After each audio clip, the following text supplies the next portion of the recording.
Oke, selamat datang. Kembali lagi bertemu dengan saya Ahmad Abdul Jalil dalam episode Kupu-kupu Malam. Semakin semakin dalam.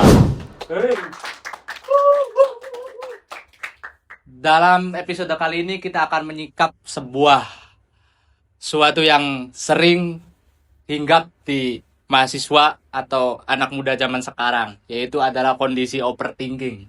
Di mana kondisi overthinking adalah kondisi di mana orang memiliki beban yang begitu berat, yang membuat pikirannya sering kemana-mana. Dalam hal ini, overthinking akan kita kaitkan dengan bagaimana proses akademik seorang mahasiswa. Di sini, saya tidak akan membawakannya sendiri, akan didampingi oleh teman saya yang juga seorang mahasiswa, yaitu adalah Fahmi Raihan.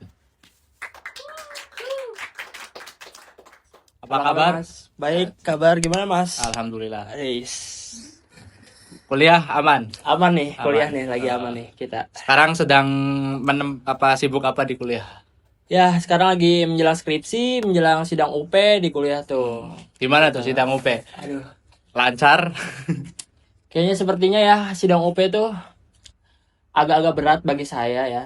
Terutama untuk nanti simulasi pas hari Jumatnya itu. Kan kita ada simulasi tuh hari Jumat tuh ya. Oh, Jumat ke depan ini akan ada simulasi. Nah, itu menurut saya membuat overthinking yang berlebihan. Dengan adanya seminar sidang UP ini gitu. Iya. Oh, kenapa itu bisa menyebabkan overthinking? Ya, ini sangat selaras dengan tema kita kali ini, Bung. Yaitu kita membahas tentang overthinking akademik. Di mana kan mahasiswa sering gitu ketika menghadapi tugas-tugas akademik atau persoalan-persoalan akademik itu kan mengalami overthinking. Nah, seperti apa yang Anda alami gitu di kelas Anda atau di kuliah Anda gitu.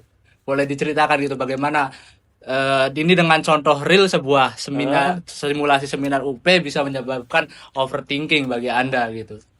Overthinking bagi saya tuh ya seminar UP, saya bangun tidur aja Mas. Iya, bangun tidur. Udah kepikiran. Kayak aduh, besok ada pelajaran Pak Arif nih. Overthinking parah. Aduh, berapa hari lagi pelajaran Pak Arif nih. Overthinking parah kayak gitu Mas. Kayak hati tuh nggak tenang, apalagi dulu tuh. Hati nggak tenang gitu hati. Apalagi dulu sebelum judul saya di ACC, Pak. Mas, Sebelum judul ACC ini memerlukan waktu lama ini untuk meng-ACC judul saja. Iya. Oh. Sampai jam 1 malam saya. Sampai jam 1 malam itu hanya untuk memikirkan satu judul itu. Iya, saya berdebat sama Pak Arif, Mas. Sampai jam 1 malam waktu itu. Aduh. Saya tuh hampir sama Pak Arif tuh. Hampir ribut lah Mas, hampir berantem gitu Mas. Gara-gara judul saya tuh gak diacak-acak gitu. Nah, sebenarnya itu. Kalau kita coba telisik lagi ya. Semisal ini overthinking itu karena terlalu memikirkan itu ya. Dalam hal memikirkan itu susahnya itu seperti apa gitu? Apakah kesulitan yang dihadapi, tantangan yang dihadapi sehingga sampai menyebabkan overthinking kayak gitu? Apakah memang dosen itu menginginkan jawaban yang begitu jelas, eksplisit, tepat gitu sesuai dengan yang diharapkan, atau emang dari Andanya mungkin masih kurang memahami dalam apa yang disampaikan dosen gitu? Satu, saya kurang memahami, itu satu. Satu kurang memahami. Oh, berarti emang Anda di kelas agak gimana ya? Terus kedua, emang pressure dari dosen tersebut ya, kayak kita tuh seakan-akan mahasiswa dipres, buat tekanan sama mahasiswa sendiri gitu. Nah, itu pressure yang besar dari dosen tersebut. Nah, jadi mahasiswa merasa overthinking, kepikiran, bangun tidur, mau tidur tuh kepikiran banget.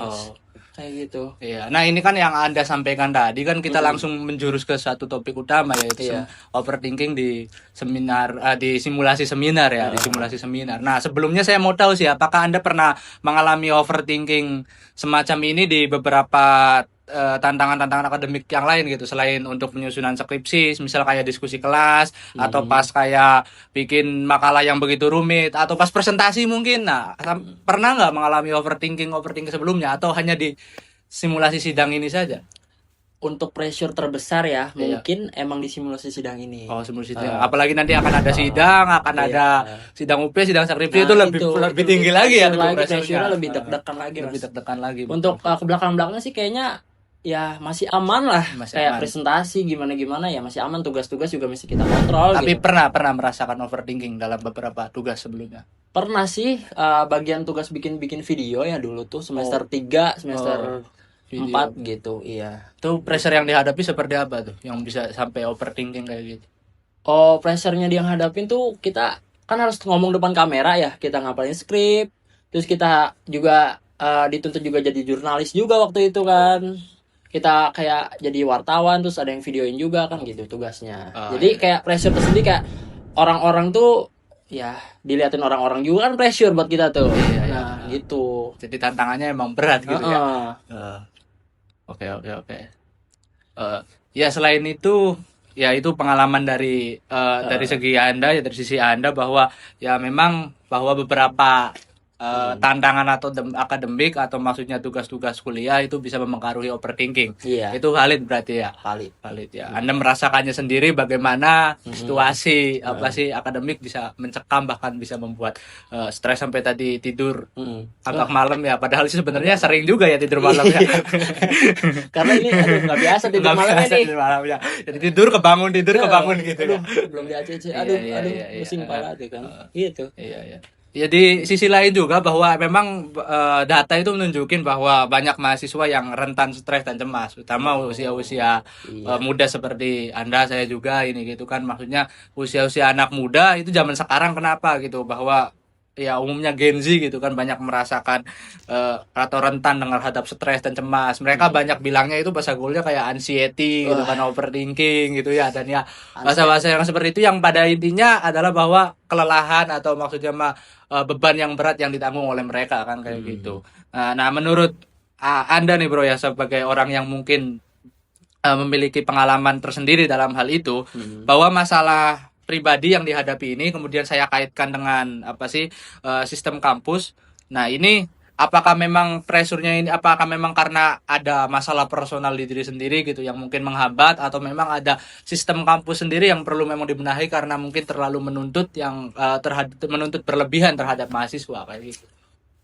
Kalau pressure ya, ngomongin pressure. Kalau pressure tuh nggak, maksudnya yang menyebabkan overthinking atau stres cemasnya itu emang karena masalah pribadi saja, atau memang karena ada tuntutan dari masalah pribadi gitu, terus kayak ya dari kampus juga ada masalah-masalah yang keterlambatan seperti itu gitu kan. Kita juga mahasiswa ya, punya apa ya, kita tuh punya pikiran yang nggak semuanya kita bisa handle gitu mas. Kayak jadinya jadi satu masalah kampus, terus juga masalah pribadi. Udah gitu kita ngekos belum bayar kan, yang gitu kan juga masalah pribadi itu. Jadi tekanan dari eksternal juga ya, selain daripada internal akademis, itu mempengaruhi juga terhadap bagaimana tingkat stres atau cemasnya mahasiswa itu sendiri ya. Apalagi kita mahasiswa merantau kan. Kebetulan saya dari Bekasi gitu kan, merantau ke Bandung. Dan aduh itu pressure berat juga sih awal-awal merantau, kayak gimana kayak gitu ke kota orang kayak gitu. Saya juga sering melihat sih bahwa mahasiswa lain juga memang tekanannya itu bukan dari segi akademis. Mungkin segi akademis mempengaruhi atau memberikan faktor berlebih terhadap kestresan emang iya, tapi di sisi lain itu juga faktor lain. Misal kayak ada beberapa dari kita nih mahasiswa yang ya memang untuk memenuhi kebutuhan hidupnya dia bekerja gitu di luar jam kuliah. Itu kan otomatis ya ada energi dan tenaganya diporsir berlebih, sehingga dalam hal ini bisa ya tambah tekanan akademis juga, bisa agak stres juga sih kayak gitu, cemas gitu. Ya, seperti itu kalau gitu ya. Nah oke, dari sisi overthinking mungkin ya cukup menarik ya dari pembahasan kita tadi. Cuma di sini kita juga akan membahas beberapa hal lain bro. Di antaranya yaitu adalah bahwa karena overthinking ini kan terhadap tekanan akademis sendiri ya, maksudnya pengaruhnya terhadap tekanan akademis. Nah dalam proses akademik yang Anda lalui itu, Anda melihat semisal contoh di kelas itu lebih dihargai proses berpikir yang jujur atau jawaban yang aman sesuai teori gitu. Maksudnya ketika Anda dimintai jawaban oleh dosen atau mungkin untuk tugas-tugas kuliah, itu lebih enak pakai jawaban, lebih disetujuinya dengan jawaban yang sesuai gagasan Anda, sesuai dengan pemikiran Anda, sesuai dengan idealisme Anda, atau mungkin harus pakem sesuai teori, harus ya jawaban aman yang mungkin hanya ya biasa diterima oleh dosen itu kayak gitu. Kalau menurut saya ya, saya juga kan kebetulan ketua kelas juga nih Mas, izin. Siap. Jadi menurut saya ya, untuk jawaban-jawaban diplomatis ke dosen ataupun ke dosen-dosen yang lain juga, sebenarnya tuh ya lebih baik ya kita jawaban sendiri gitu, nggak usah kayak muter-muter pakai teori ini teori itu untuk menjelaskan pasifnya ke dosen gitu. Jadinya kayak akan lebih enak, lebih legowo ya pakai dari kita sendiri, dari diri sendiri gitu. Kalau tapi kan seringkali bisa bertentangan dengan apa yang diinginkan oleh dosen gitu. Kayak misal dosen bilang ini nggak sesuai sama teorinya, itu gimana itu menghadapi hal-hal seperti itu. Dan dengan hal itu kan bisa menyebabkan overthinking juga nantinya. Ketika mahasiswa berani menjawab, berani mengutarakan pendapatnya, tapi dosen punya perspektif lain bahwa jawaban dari mahasiswa ini ya kurang tepat atau salah dan yang lain. Dimana kan mahasiswa atau anak muda zaman sekarang ketika diberikan pressure sampai itu mudah untuk ya merasa menyerah merasa ya, udah kebawa perasaan, akhirnya kan ya overthinking ya seperti itu. Nah itu balik lagi ke Mas ke pertanyaan kita, jawaban kita ke dosennya itu. Nah kita juga harus punya argumen di situ yang kuat. Mentang-mentang pertanyaan kita biasa aja, jawaban kita biasa aja, terus kayak dibantah sama dosennya tuh kayak semena-mena juga gitu ya. Kita juga harus dengan pertanyaan kita yang biasa itu, kita harus juga punya argumen yang kuat untuk membalikan lagi ke dosennya tersebut gitu. Oke, di sisi lain juga kan ini sebagai penutup ya bahwa kehadapan atau kesulitan menghadapi overthinking tadi kan itu diimbangi juga dengan kemunculan teknologi baru nih bro, yaitu adalah artificial intelligence atau biasa ditemui dengan AI atau disingkat dengan AI. Anda tahu kan tentang AI atau mungkin pernah menggunakannya dalam mungkin tugas-tugas kuliah atau apa, dan bagaimana pandangan Anda terkait dengan kemunculan AI ini, membantu, mempermudah atau mungkin bahkan jadi menghambat gitu? Sudut pandang saya sebagai mahasiswa nih ya. Iya, sebagai mahasiswa itu AI sangat membantu dari segi tugas, dari segi pencarian, dari segi kayak kita mau bikin apa segala macam gitu, itu bisa di AI semua kan sekarang. Nah, itu sangat membantu untuk mahasiswa di zaman sekarang sih kalau menurut saya. Itu kayak zaman dulu ya kita teoritis banget kalau nggak ada AI itu. Kalau iya benar. Kalau zaman dulu tuh kita apa-apa lihat buku, apa-apa lihat ini. Sekarang kan AI bisa kita cari apapun bisa di AI gitu. Jadi menurut saya kayak membantu banget sih di zaman sekarang AI itu gitu. Apalagi buat skripsi, buat bikin jurnal, buat bikin makalah, PPT dan lain-lain bisa pakai AI gitu. Yang penting cara penggunaannya itu benar dan baik ya. Oke. Gitu. Ya terakhir mungkin kesan dari Anda seperti apa bro? Apa mungkin ada yang ingin disampaikan tentang pemikiran atau mungkin juga tentang apa yang sudah Anda rasakan, dan mungkin juga ada masukan untuk pihak-pihak terkait gitu kayak kampus atau apa, dalam terutamanya dalam sistem akademik yang lebih baik ke depannya, yang bisa mungkin ya minimal simbolisis mutualisme lah, artinya kedua pihak menguntungkan, dari mahasiswanya bisa teruntungkan dengan pelajaran-pelajaran yang mereka terima itu sesuai dengan gaya hidupnya dan kehidupannya, dan juga kampus bisa memberikan pelayanan terbaik untuk pendidikannya juga kayak gitu. Apa masukan? Pesan-pesan saya sih untuk pertama yang overthinking dulu ya, yang sering mahasiswa overthinking, termasuk saya juga overthinking ya. Lebih ke apa ya? Lebih ke jangan terlalu ya dipaksain gitu overthinkingnya. Jadi saya tuh mulai sekarang gaya hidup saya untuk overthinking ke depan untuk sidang UP itu jadi ya udahlah, anggap sidang itu untuk presentasi gitu, presentasi kelas. Jadinya tuh udah anggap santai kayak gitu. Dan untuk akademisi, untuk kampus sendiri ya dari saya sendiri pribadi berharap lebih baik lagi dan lebih maju lagi, akreditas juga lebih berjalan dengan baik. Amin. Proses belajar mengajar pun jadi lebih baik dengan semua kampus kita, jadi lebih baik juga gitu.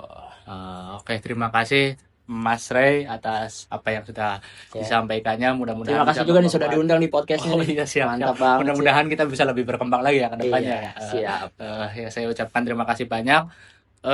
Penutup dari saya bahwa di kampus kita diajarin itu buat mikir ya tentunya ya, tapi anehnya makin kesini makin kesana, bukan, maksudnya makin banyak mahasiswa yang justru capek mikir gitu ya, takut salah, takut nggak ilmiah, takut dibilang nggak pinter, akhirnya mikir muter-muter di kepala tapi nggak pernah keluar dari gagasan. Dari saya ya intinya ya jangan terlalu overthinking lah dalam menghadapi situasi akademis atau situasi apapun, karena ya insya Allah setiap ada masalah pasti ada jalan keluar, betul kan kayak gitu banget. Ya demikian podcast kali ini, mudah-mudahan membawa manfaat, dan saya ucapkan terima kasih.